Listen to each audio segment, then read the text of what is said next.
sur Terre de Mission, l'émission religieuse de TV Liberté, en ce dimanche 30 mai, dimanche dit de la Très Sainte Trinité. 3 séquences dans notre émission. Tout d'abord, le père Albert-Marie Crignon de la fraternité Saint-Vincent-Ferrier, à propos d'un article intitulé, de manière peut-être un peu ésotérique dans un premier temps, « Gouvernement divin et rétribution temporelle de l'Ancien au Nouveau Testament ». En d'autres termes, la pandémie du Covid-19 pourrait-elle être un châtiment divin ? Deuxième invité, monsieur l'abbé de Tanoirne, à propos du livre qu'il vient de publier aux éditions Via Romana, Méditation sur la messe. Et enfin, nous nous rendrons à Fontenay-le-Fleury, où la communauté des dominicaines enseignantes du Saint-Nom de Jésus est en train de participer, de concourir à la restauration patrimoniale de l'ancien château de Sacha-Guitry, qui est devenu aujourd'hui le cours Sainte-Clotilde.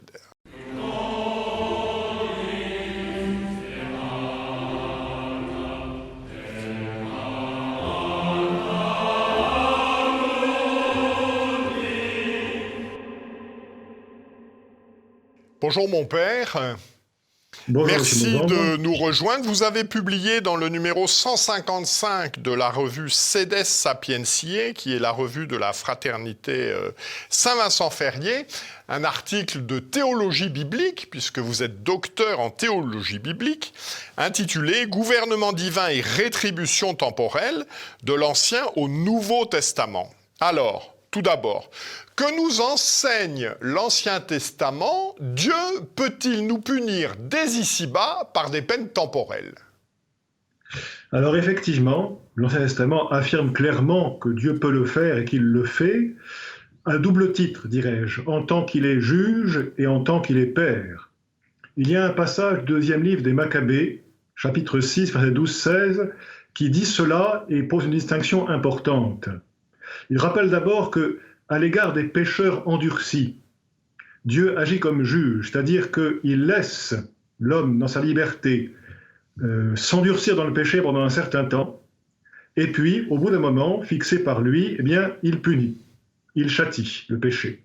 L'exemple typique de ce type de châtiment des pécheurs endurcis, c'est celui de Sodome et Gomorrhe.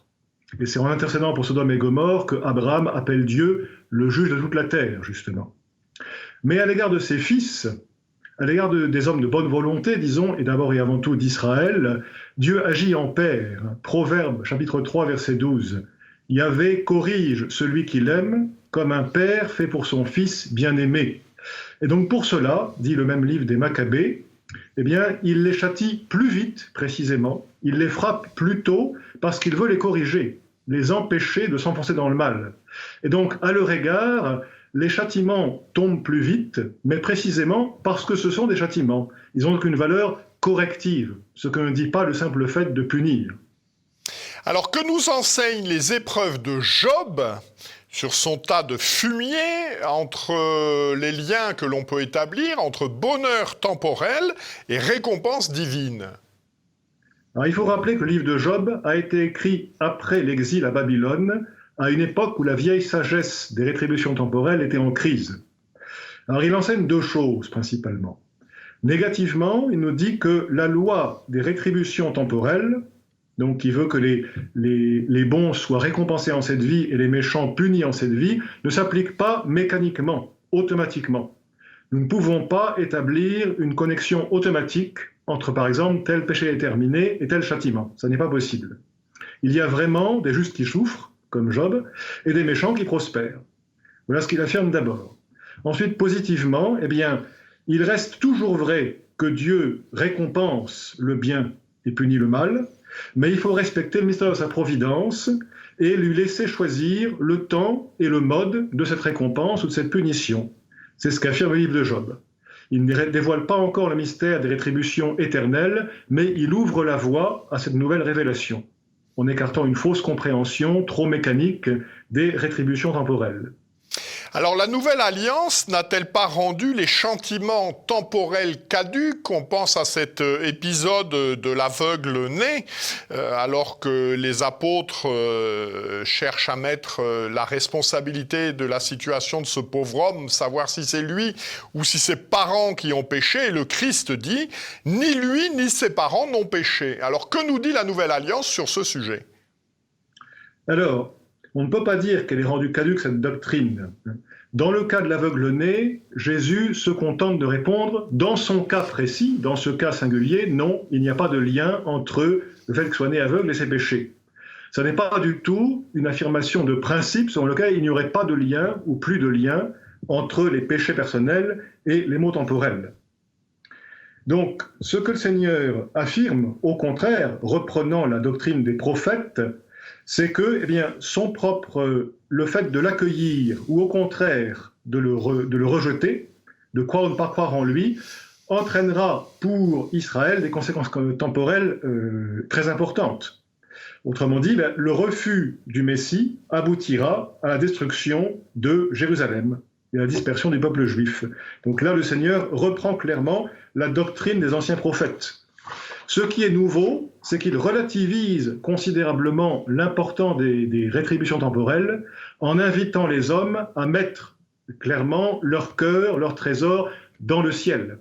Désormais, sous la Nouvelle Alliance, les rétributions temporelles existent encore, mais elles n'ont de valeur que par rapport à l'éternité, en tant, disons, que préparation ou anticipation par rapport à celle-ci. Alors, vous avez évoqué la destruction du temple de Jérusalem par Titus en 70, que toute la tradition chrétienne a toujours considéré comme un châtiment divin après la passion du Christ.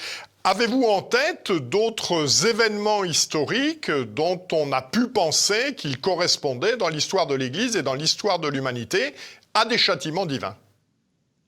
Alors, c'est vrai que cette destruction de Jérusalem reste l'archétype, disons le modèle par excellence de ce type de châtiment, notamment du fait que le Seigneur y voit une figure prophétique des grandes épreuves qui doivent frapper le monde avant son retour, au temps de l'Antéchrist.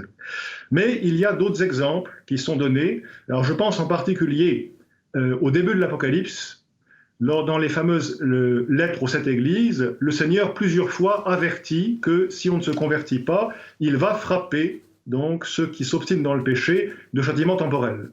Voyons notamment la lettre à Thyatire, Apocalypse 3, versets 19 à 29. « Si Jézabel, la fausse prophétesse, et ses disciples ne se repentent pas, il va, dit-il, la jeter sur un lit de douleur et frapper ses enfants de mort. » Donc là, effectivement, il annonce des châtiments temporels qui vont frapper, en cas de non-conversion, certains chrétiens dévoyés. Jésus, depuis sa résurrection, assume pleinement le rôle de juge eschatologique, à qui il appartient de juger les hommes dans le temps et dans l'éternité, qu'il n'avait pas voulu assumer, du moins sous son aspect négatif, tant qu'il était dans la vie mortelle. Alors je dirais qu'effectivement, il y a là certainement une perte du sens profond de la justice divine, mais ça nous renvoie, je dirais, à une autre perte, la perte du sens de la paternité de Dieu.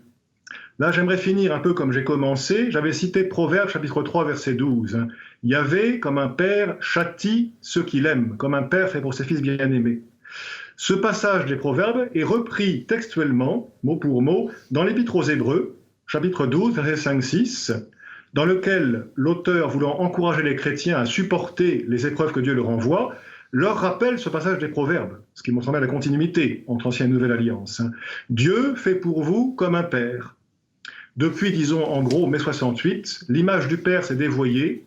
On a oublié qu'il appartient à un père d'éduquer en corrigeant et donc en châtiant. Et puisque Dieu est père, il faut précisément qu'à travers des mots temporels, il éduque ses enfants. Et pour la pandémie, il appartient à chacun d'entre nous de voir ce que nous voulons en faire. Qu'elle ne soit qu'une punition, ou au contraire peut-être, si nous savons l'accueillir comme tel, un châtiment correctif, une marque de l'amour paternel de Dieu qui va nous aider à nous détacher de nos péchés. Merci infiniment, mon père, de tous ces éclaircissements. Donc, je renvoie nos téléspectateurs au numéro 155 de la revue Cedes Sapientiae, édité par la société Saint-Thomas d'Aquin, donc à votre article que j'ai trouvé vraiment très éclairant. gouvernement divin et rétribution temporelle de l'Ancien au Nouveau Testament. Merci beaucoup, mon père. Merci, M. Mogendre. Bonne journée. Merci, à vous aussi.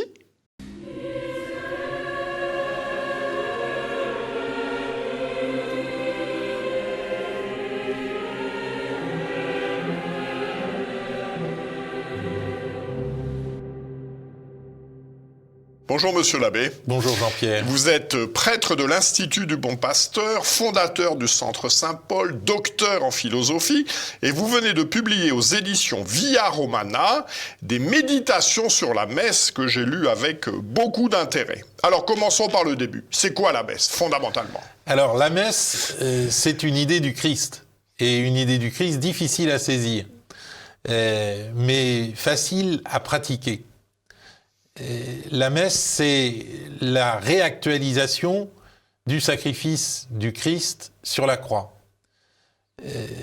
C'est-à-dire que lorsque le Christ, la veille de sa passion, prend du pain et dit « Ceci est mon corps livré », prend du vin et dit « Ceci est mon sang versé », on peut dire que sa passion a déjà eu lieu de façon non sanglante le jeudi saint, le soir du jeudi saint. Et le vendredi saint, le sacrifice sanglant ne fait en quelque sorte que confirmer l'offrande du Christ. C'est cette offrande du Christ qui est réelle à chaque instant du temps dans le sacrement. Là, il y a un coup de génie spirituel, si je peux me permettre de parler ainsi du Christ, c'est que, vous savez, il est très difficile de raconter une histoire. Raconter l'histoire de la passion du Christ, ce serait très vite, je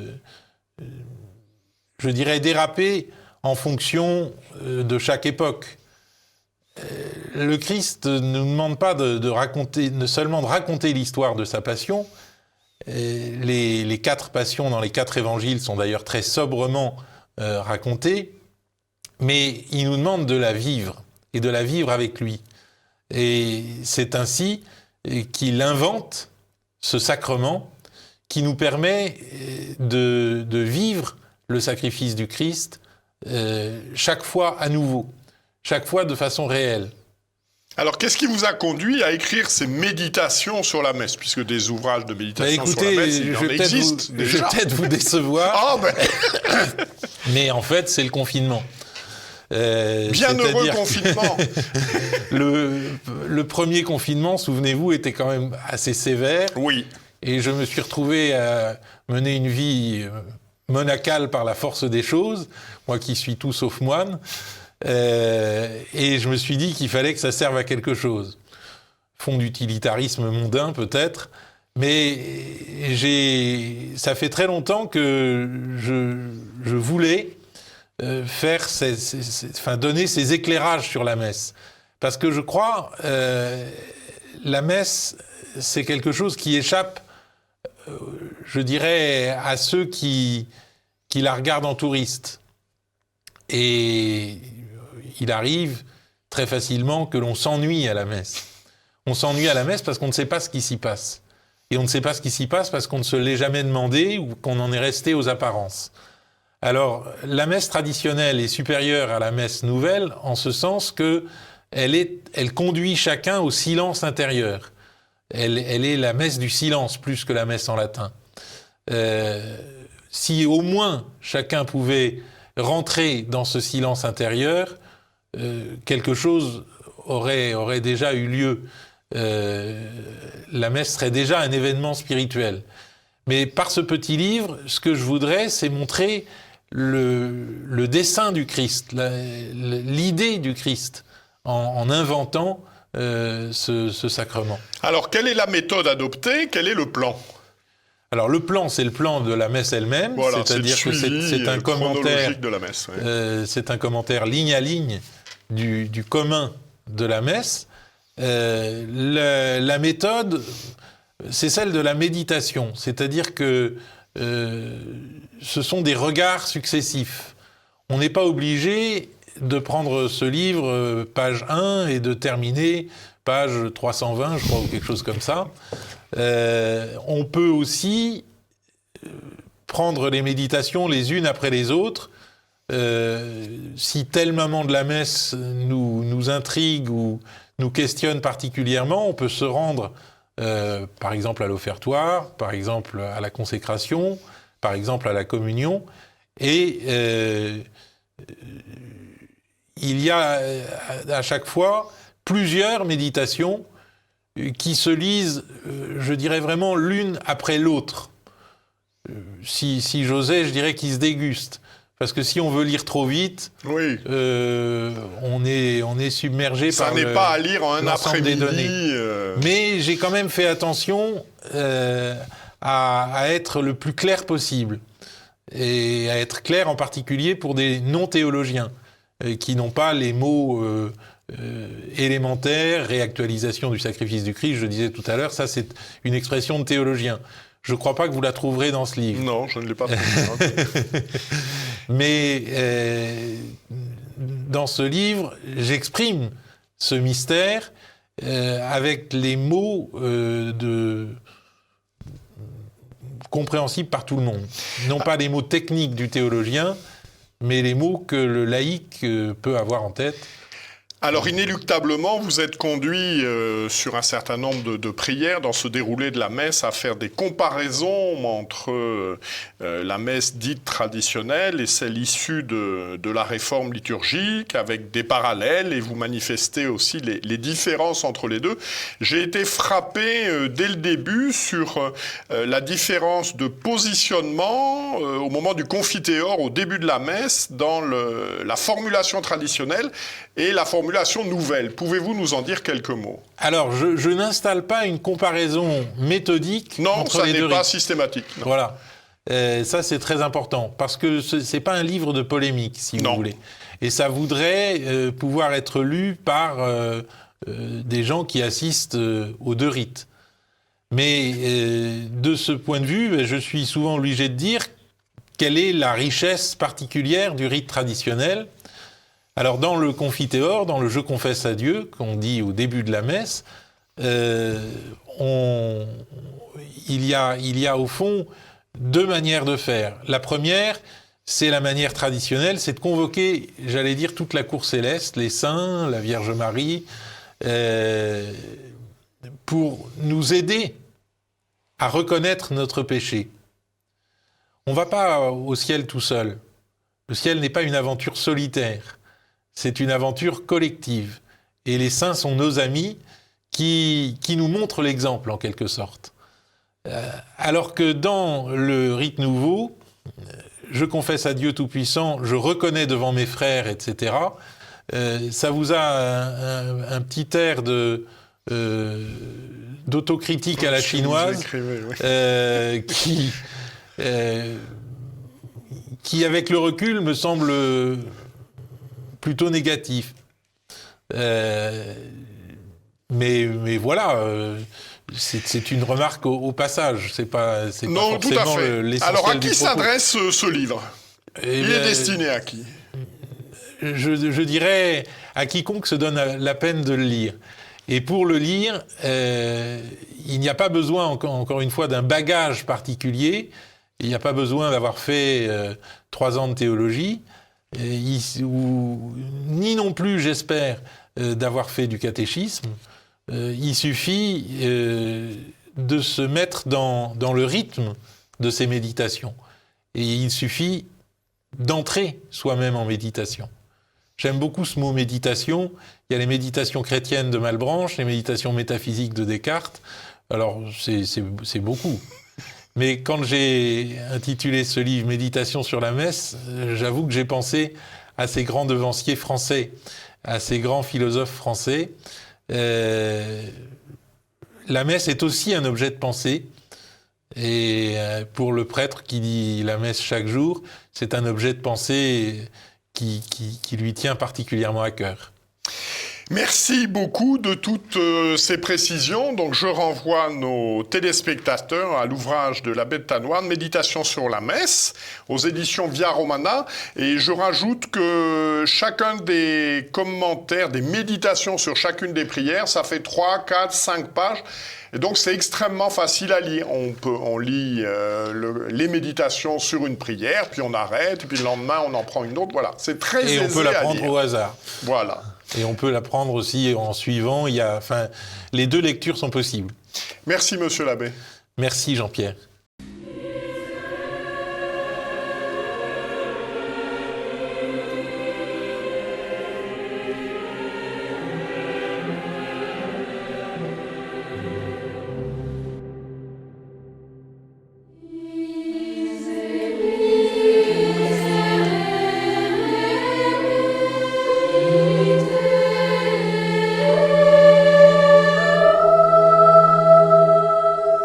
Nous voici au château de Ternay, à Fontenay-le-Fleury, et nous sommes accueillis par des dominicaines de la congrégation du Saint-Nom de Jésus de Fangeau, dans le château de Ternay, qui fut une propriété de Sacha Guitry et qui aujourd'hui est une propriété de cette congrégation.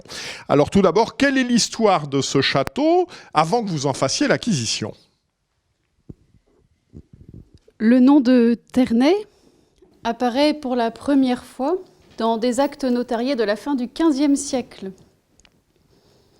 Ternay vient probablement du latin ternas, troisième.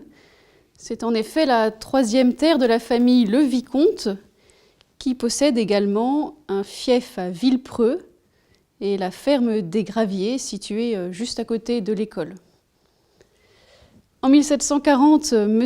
Grassot achète Ternay, et c'est probablement à ce lieutenant des chasses royales que nous devons la clôture du domaine et la construction d'un logis confortable.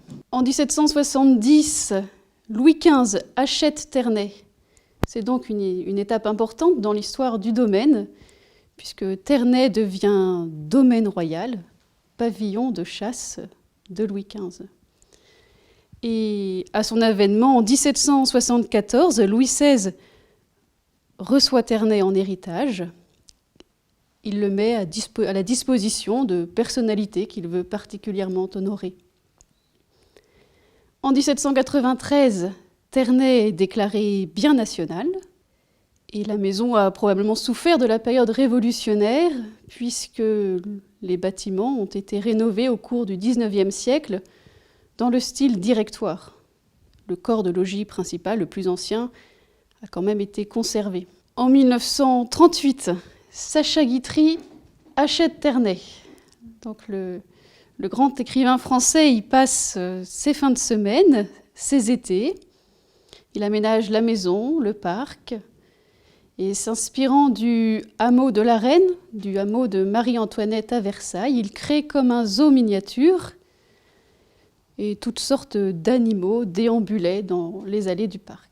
En 1957, à la mort de Sacha Guitry, le domaine est mis en vente. Des particuliers l'ont occupé jusqu'en 2015, date d'ouverture de notre école.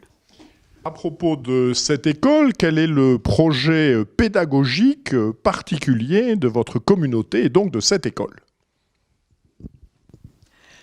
À Ternay, comme dans toutes nos maisons, il s'agit donc de transmettre un héritage de la foi, ancré dans notre culture gréco-latine. Notre projet pédagogique de nos maisons dit explicitement cet enseignement littéraire propose aux enfants, à travers de belles œuvres, une connaissance plus profonde de l'homme, dans son mystère et de sa destinée, une meilleure connaissance de la femme, de son rôle et donc du rôle qui sera demain le leur. La culture qu'elles acquièrent ainsi leur permet de porter un jugement objectif et libérateur sur les réalités fondamentales de la vie. Il s'agit ainsi de former dans la petite fille d'aujourd'hui la femme chrétienne de demain qui rayonne là où elle sera appelée. Ternay, poème de pierre, de verdure et d'eau, à quelques battements d'ailes de Versailles et de Paris, ne se prête-t-il pas merveilleusement à notre œuvre d'enseignement et d'éducatrice par le beau ?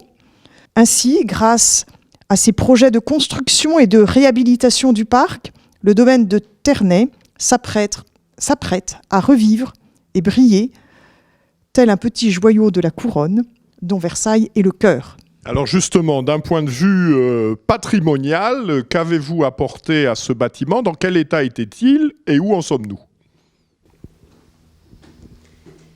Il était en bon état quand nous l'avons acquis. Et nous nous efforçons aujourd'hui, par des travaux d'entretien, de conserver à la maison son caractère propre, qui est celui du XVIIIe siècle français. Quant au parc, nous voulons conserver des arbres remarquables. Il y a un magnifique pin d'Autriche qui date du XVIIIe siècle.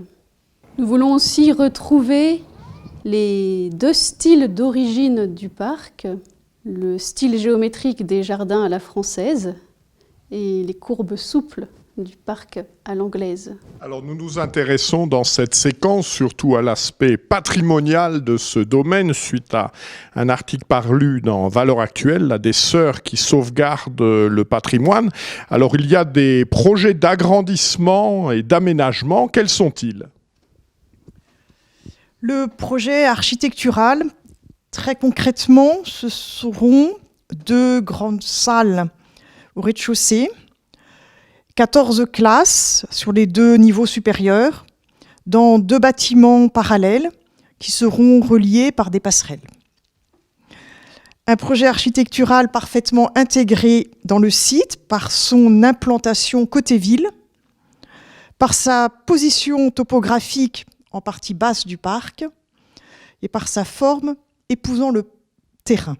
Un sous-marin émergé ou immergé dans un écrin de verdure, comme le décrit notre architecte, M. Madelin, qui, pour satisfaire aux exigences des architectes des bâtiments de France et au jury de la commission des sites, est revenu 10 ou 20 fois à l'ouvrage, passant d'un projet classique, reprenant les plans de l'ancien domaine, à un projet audacieux dans sa modernité, son originalité et son utilité. Alors dans l'article dont j'ai parlé tout à l'heure, il était fait mention des propos enthousiastes de la conservatrice en chef du château de Versailles, Marie-Laure de Rochebrune. Alors je suppose qu'elle est venue. Quelles ont été ses appréciations? Comme beaucoup, comme tout le monde, Madame de Rochebrune a été émerveillée par le site magnifique. Plus que d'autres, sûrement, elle a été sensible. Elle a respiré le parfum de Versailles. Elle a aussi été particulièrement intéressée par la formation artistique que nous donnons à nos élèves. Alors, nous approchons de la fin, bien sûr, de questions. Le mot de la fin, peut-être, et puis ensuite, comment vous aider? Le mot de la fin, c'est quand Ternay inspire des poètes en herbe. Une élève de 6e, mon école. Il y a bien longtemps, ô royal logement, tu voyais au jardin Louis XV sous ce pin. Le portail d'autrefois ne s'ouvre plus au roi, il mène des élèves par les allées du rêve. À des salles de classe où les heures se passent sous de belles moulures, entre d'augustes murs, un célèbre écrivain y vécut châtelain. Nous voici châtelaines sous nos bérets de laine. C'est beau. Alors comment vous aider? Bien, voulez-vous nous aider à planter un arbre et assurer la pérennité du parc, par exemple? Voulez-vous parrainer un des arbres à protéger dans ce cadre royal de la plaine de Versailles? Voulez-vous aussi apporter 1 ou 10 pierres à l'édifice qui doit se construire au milieu de ce parc pour que France, que chrétienté continue, selon les mots de Péguy? Voulez-vous nous aider à faire jaillir ce beau domaine du savoir et de la culture pour le transmettre aux générations futures? Voulez-vous passer par notre fonds de dotation, par exemple, ad lucem, Moyens privilégiés pour les donateurs particuliers, les donateurs d'entreprises, les donations de tout genre, legs, assurance vie, etc. Vous pouvez retrouver toutes les informations Nous les inscrirons sur notre site Scolae Forgeau, Fonds Ad Lucem. Merci beaucoup, ma mère. Merci de nous avoir accueillis donc, dans cette superbe propriété. Donc, nous nous retrouverons donc la semaine prochaine pour notre prochaine émission. D'ici là, que Dieu qui est Père, Fils et Saint-Esprit nous garde. Bon dimanche et bonne semaine à tous.